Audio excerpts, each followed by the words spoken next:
Hi welcome back to my channel. ಹೇಗಿದ್ದೀರಿ ಎಲ್ಲರೂ? I hope ಎಲ್ಲರೂ ಚೆನ್ನಾಗಿದ್ದೀರಾ ಅಂತ ಅನ್ಕೋತೀನಿ. ಯಾರೆಲ್ಲ ನನ್ನ ಚಾನಲ್ ಸಬ್ಸ್ಕ್ರೈಬ್ ಆಗದೆ ಹಾಗೆ ನೋಡ್ತೀರಾ, ಪ್ಲೀಸ್ ಸಬ್ಸ್ಕ್ರೈಬ್ ಆಗಿ. ಇವತ್ತು ಟೊಮೆಟೊ ಚಿತ್ರಾನ್ನ ಮನೇಲಿ ಯಾವ ರೀತಿ ಸಿಂಪಲಾಗಿ ಮಾಡ್ಕೊಳ್ಳೋದು ಅಂತ ತೋರಿಸ್ಕೊಡ್ತೀನಿ ಬನ್ನಿ.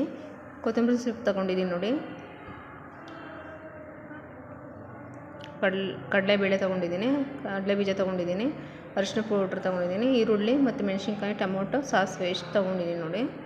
ಸಿಂಪಲಾಗಿ ಯಾವ ರೀತಿ ಮನೇಲೇ 10 ನಿಮಿಷದೊಳಗೆ ಮಾಡ್ಕೋಬೋದು ಅಂತ ಬಾಣಲಿ ಇಟ್ಕೊಂಡಿದ್ದೀನಿ ನೋಡಿ. ಎಣ್ಣೆ ಹಾಕೊಂಡು ಕಡಲೆಬೇಳೆ ಮತ್ತು ಕಡಲೆ ಬೀಜನ ಮೊದಲೇ ಹುರಿದಿಟ್ಕೊತಿದ್ದೀನಿ. ಎತ್ತಿಟ್ಕೊಂಡಿದ್ದಾಯಿತು.